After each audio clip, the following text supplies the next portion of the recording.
Bueno, si pensamos en el líder corporativo típico, de estos carismáticos, imparables, los que salen en todas las portadas de revistas de negocios, Ujú. uno siempre se pregunta, a ver, ¿es un visionario brillante de nuestro tiempo o un psicópata subclínico que simplemente sabe funcionar en sociedad? Ya, es la gran pregunta. Y la ciencia nos demuestra que la línea que los separa es sorprendentemente muy fina. Ujú. ¿Vale? Vamos a desglosar esto hoy. Eso es. Porque en este análisis a fondo vamos a diseccionar un corpus enorme de literatura clínica, estudios de décadas, sobre algo que altera por completo cómo vemos a la gente, la tríada oscura de la personalidad. Y fíjate que es un giro de guión fascinante respecto a cómo solemos enfocar la psicología normalmente, ¿eh? Claro, casi siempre buscamos lo bueno, ¿no? Exacto. Los test de personalidad, los análisis de recursos humanos siempre buscan medir, bueno, pues la empatía, el liderazgo positivo, la resiliencia. Sí, lo que aporta valor a la empresa. Eso es. Pero esta investigación pone el foco directamente en el sótano de la psique humana. Y lo más perturbador aquí es que no estamos ante un manual de psiquiatría sobre criminales de alta seguridad. Eso es clave aclararlo. Totalmente. Analizamos niveles subclínicos. O sea, hablamos de rasgos que operan por debajo del radar de la patología severa. Son personas funcionales. Gente que te cruzas por la calle. Gente que va a la oficina, que usa aplicaciones de citas, que dirige empresas o que, bueno, debate en redes sociales todos los días. Y esa es nuestra misión de hoy. Entender cómo estas personalidades operan en esa zona gris de la normalidad. Queremos desglosar qué son el narcisismo, el maquiavelismo y la psicopatía. Ujú. Ver cómo logran hackear los entornos laborales, por qué generan tanto caos en el mundo digital y sobre todo el gran misterio evolutivo. El de ¿por qué siguen ahí? Exacto. ¿Por qué la evolución no los ha borrado del mapa si son tan perjudiciales para todos? Pero, a ver, para identificar a estas personas, primero hay que entender qué las une. Claro, hay un núcleo común. El material menciona que el pegamento de la tríada es una baja amabilidad. Pero imagino que a nivel clínico no hablamos de dar los buenos días en el ascensor. Que va, en absoluto. En el modelo de los 5 grandes rasgos de la personalidad, la amabilidad mide la tendencia natural hacia el altruismo y la cooperación. ¿Vale? Entonces, una baja amabilidad en este contexto oscuro es una disposición estructural hacia el antagonismo. Ven el mundo social como un juego de suma cero. O sea, si alguien gana, ellos pierden obligatoriamente. Exactamente. Y por eso no ven a los demás como seres humanos con dignidad intrínseca, sino, bueno, como obstáculos a derribar o herramientas para alcanzar sus propios fines. Herramientas para un fin. Madre mía, eso explica esa frialdad de fondo. Pero, aunque comparten esa hostilidad, operan de formas súper distintas.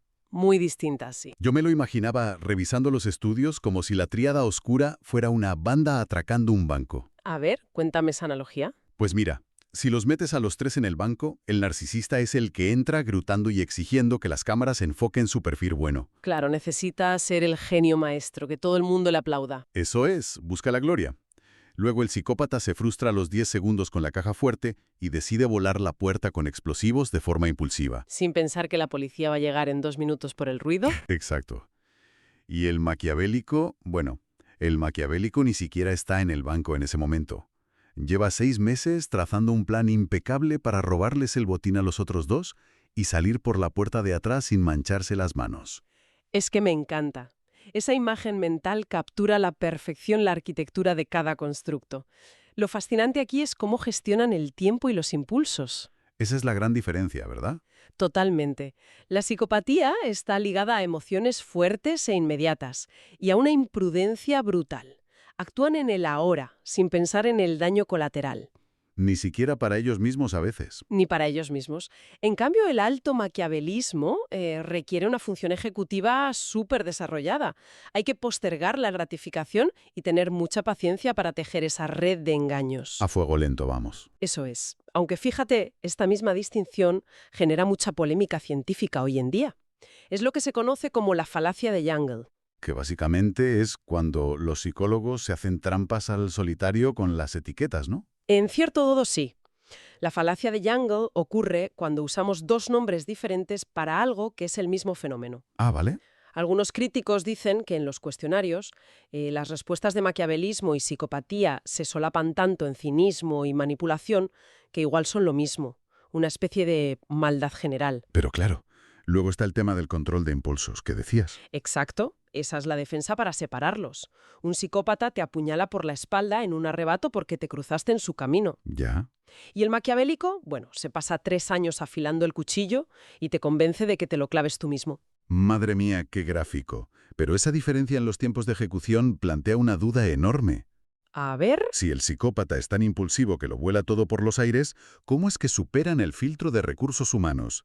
Porque el análisis deja clarísimo que la oficina es el terreno de juego perfecto para la tríada. especialmente para los narcisistas. Sí, dicen que hacen unas entrevistas formidables. ¿Por qué pasa eso? Bueno, porque la estructura de una entrevista moderna, sobre todo para liderazgo o ventas, es puro teatro.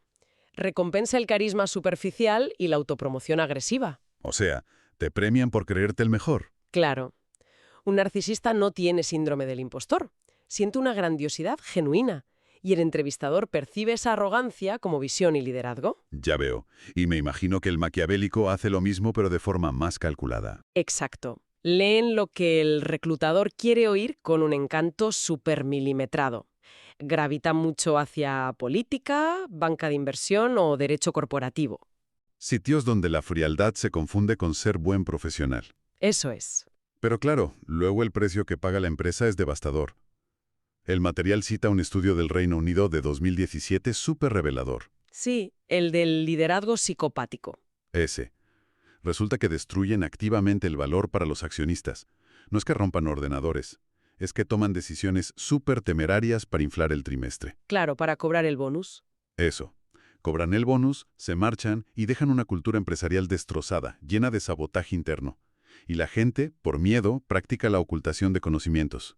¿Qué concepto más interesante ese? Sí, básicamente dejas de compartir información para proteger tu puesto. Y la innovación de la empresa se paraliza por completo. Es que ese es el mecanismo. El éxito de estos perfiles es como una curva de campana invertida. Suben rapidísimo, pisando a los demás, Ajá. pero a medio plazo su rendimiento se hunde porque han quemado a todo el equipo que necesitan para sostenerse. Y esto no solo pasa en la oficina. En Internet, este patrón destructivo es una locura. El anonimato es un amplificador perfecto, ¿verdad? Totalmente. Las investigaciones ligan a los famosos trolls de Internet con un cuarto rasgo propuesto, el sadismo cotidiano. Algunos ya hablan de una tétrada oscura. Claro, creo que el troll no busca robarte dinero. Exacto. Extrae placer directo de infligir sufrimiento emocional desde su pantalla. Y cuando damos el salto al cibercrimen organizado, la división del trabajo es de película. Según los datos, la psicopatía ejecuta ataques masivos de fuerza bruta, velocidad pura, entrar y romper. Ujú. El narcisista se obsesiona con escalar privilegios para ser el superadministrador, el dueño absoluto. Necesitan dominar la red. Eso es. Y el maquiavélico hace ataques persistentes y sigilosos. Se queda meses en los servidores recolectando datos sin que salte una sola alarma. Y fíjate, ese deseo de control y dominancia explica por qué estos perfiles acaban en el extremismo político. Uy, este tema es delicado.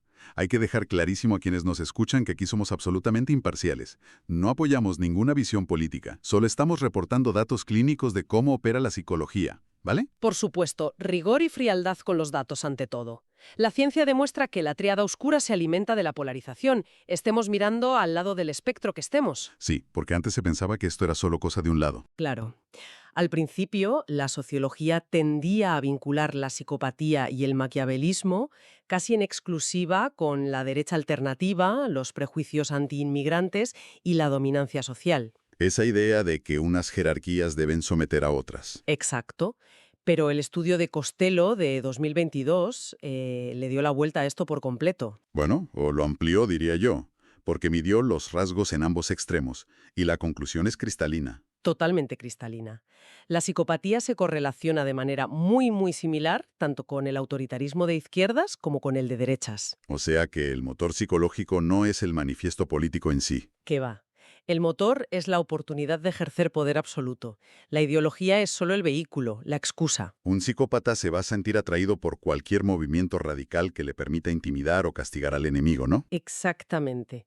Ya sea en nombre de la pureza moral, de la revolución o de la tradición.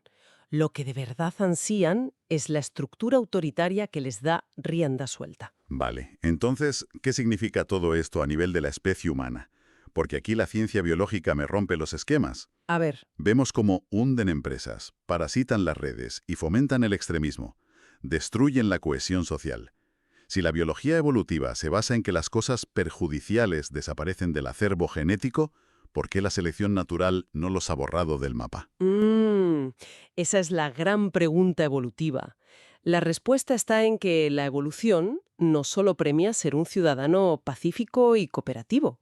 Hay múltiples estrategias. ¿Ya? La genética de gemelos demuestra que estos rasgos vienen muy cableados de base, sobre todo el narcisismo y la psicopatía. ¿Y el maquiavelismo? Ve más influenciado por el entorno familiar y el aprendizaje en la infancia.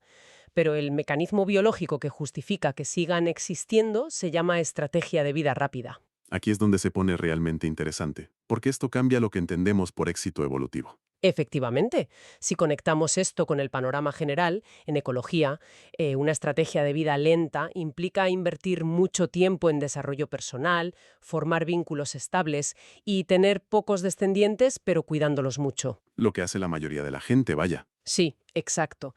En cambio, la estrategia rápida es extraer recursos muy rápido, priorizar el apareamiento a corto plazo con múltiples parejas y desentenderse totalmente de la crianza. O sea, viven rápido, se saltan las reglas y transmiten sus genes antes de que el grupo los castigue por tramposos. Literalmente. Es que es la estrategia exacta de un parásito. Sí, tal cual. Un parásito entra en un organismo, consume toda la energía agresivamente y antes de que el sistema inmune lo aniquile, pega un salto a un huésped nuevo. Exacto. Y mecánicamente esto explica por qué no pueden mantener amigos o trabajos durante 10 años. Claro, se les ve el plumero. Su naturaleza depredadora acaba saliendo a la luz, así que necesitan huir y buscar víctimas que no conozcan su historial. Y eso, fíjate, nos lleva a uno de los mitos más grandes que desmontan estos estudios, el supuesto atractivo irresistible que tienen. Ah, sí, el típico seductor oscuro y misterioso de las películas. Es una romantización súper peligrosa de Hollywood y la literatura. Los datos empíricos lo desmienten por completo. Es verdad que el narcisista deslumbra al principio porque se vende muy bien. Invierte en ropa, estatus, pura fachada, ¿no? Un escaparate brillante. Pero cuando se evalúa el atractivo a largo plazo, el maquiavelismo y la psicopatía caen a lo más bajo de las preferencias de la gente. A nadie le gustan para una relación seria. Para nada, son los perfiles menos deseables. Y el mecanismo detrás de ese rechazo me parece brillante, porque demuestra que nosotros también hemos evolucionado. Claro, es una carrera armamentística cognitiva. O sea, al igual que ellos desarrollaron el engaño, nosotros desarrollamos un radar subconsciente tras milenios viviendo en comunidad. Detectamos la frialdad detrás de la sonrisa. Esa incomodidad visceral, sí. Nuestro cerebro nos da una alerta evolutiva que nos grita que nos alejemos porque esa persona no es de fiar. Eso es. Y la tríada oscura solo sobrevive en los márgenes porque se aprovechan de que casi todo el mundo opera bajo la presunción de buena fe. Si todos fuéramos psicópatas, nos extinguiríamos en 2 días por falta de cooperación. Ya, es que solo funcionan siendo una minoría parásita. Exacto. Aunque bueno, hay que recalcar que la genética es súper compleja. No todo el que busca sensaciones fuertes es un clínico de la tríada oscura. Obvio. Pero después de analizar tanto cinismo y destrucción, uno se queda con mal cuerpo. Parece que estamos rodeados y perdiendo la batalla. No creas. Para entender la naturaleza humana al completo, hay que mirar la otra cara de la moneda. Scott Barry Kaufman propuso un antídoto conceptual para todo esto, la tríada luminosa. Que no es solo que no sean malos, sino que tienen rasgos activos para el florecimiento humano, ¿verdad? Exacto, es empírico. El primer pilar es el humanismo, o sea, valorar la dignidad de cada persona por lo que es, no por lo que te puede aportar. Vale. Y el segundo pilar es el kantianismo, inspirado en Immanuel Kant, claro, Sí, que es la regla de oro de tratar a la gente como un fin en sí misma, nunca como una simple herramienta, el opuesto absoluto al maquiavelismo. es la geometría perfecta del polo opuesto. Y el tercer componente es la fe en la humanidad, la creencia de que en el fondo la gente es buena y digna de confianza. Y los datos traen un alivio inmenso, porque al testear a la población general, la gran mayoría de la gente se inclina muchísimo más hacia esa tríada luminosa. Por abrumadora mayoría, sí. La oscuridad hace mucho ruido, pero es la excepción estadística. Es un alivio, desde luego.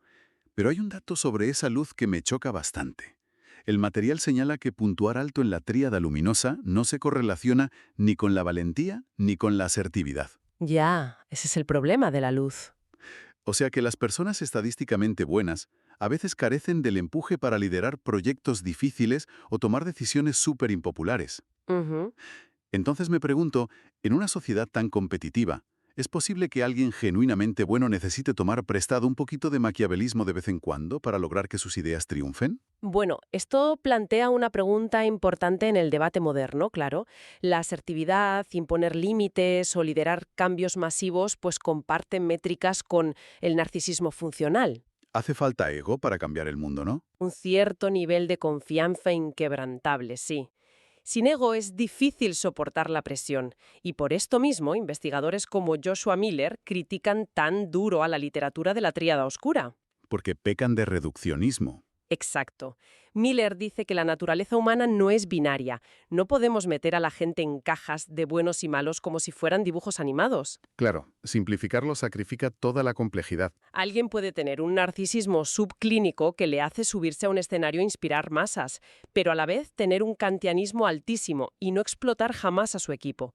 Los cuestionarios a veces no distinguen el instinto de supervivencia de la pura malevolencia. Hela con eso. Nos pasamos la vida intentando encasillar a la gente para entenderla, pero la mente siempre desborda cualquier manual. Siempre. Es infinitamente compleja. Bueno, pues hoy hemos diseccionado cómo el narcisismo necesita a su público, cómo el psicópata detona el sistema impulsivamente y cómo el maquiavélico mueve los hilos en silencio. Ujú. Hemos visto cómo explotan nuestras debilidades corporativas y políticas con esa estrategia depredadora de vida rápida. Pero, y esto es lo importante, nos quedamos con que la luz y la cooperación humana siguen ganando la partida, estadísticamente hablando. Totalmente. Si el ser humano ha llegado hasta aquí, no es por destruirnos, es por nuestra capacidad inigualable para la colaboración masiva. La oscuridad es el precio genético de nuestra diversidad. Y hay que conocerla para identificarla a tiempo. Pero antes de despedirnos me gustaría dejar en el aire una última reflexión muy loca. A ver, sorpréndeme. Hemos hablado de que en Internet los ataques y los trolls usan tácticas maquiavélicas y psicopáticas porque a corto plazo son eficientes para generar impacto. Sí, captan la atención de inmediato. Entonces, ¿qué va a pasar a medida que las nuevas inteligencias artificiales sigan entrenándose masivamente con nuestro comportamiento para retener usuarios? Madre mía. ¿Podrían los algoritmos del futuro adoptar de manera inadvertida estos rasgos oscuros, como la falta de empatía o la manipulación sigilosa? ¡Qué locura de concepto! No porque la IA sea malvada o tenga conciencia, sino porque la matemática cruda le dirá que la polarización y el engaño son lo más eficiente para mantenernos pegados a la pantalla. Ya, es la estrategia más rápida. Ahí lo dejo. Es algo para darle una vuelta la próxima vez que sintamos que una plataforma está jugando con nuestras emociones. Ha sido un análisis fascinante. Nos vemos en la próxima.